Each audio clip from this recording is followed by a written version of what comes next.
నలుగురికి చెప్పుకుంటానే గోదారి గట్టు మీద రామసులకునే కీ పెట్టి గింజుకున్న నీకు దొరకనే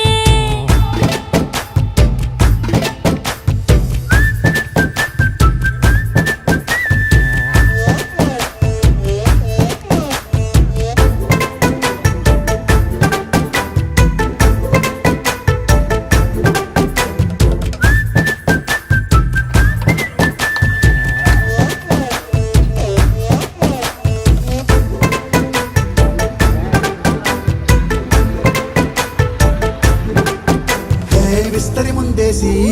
పస్తులు పెట్టావే తీపి వస్తువు చుట్టూ తిరిగే ఈగను చేశావే చీచి సిగ్గలేని మొగుడు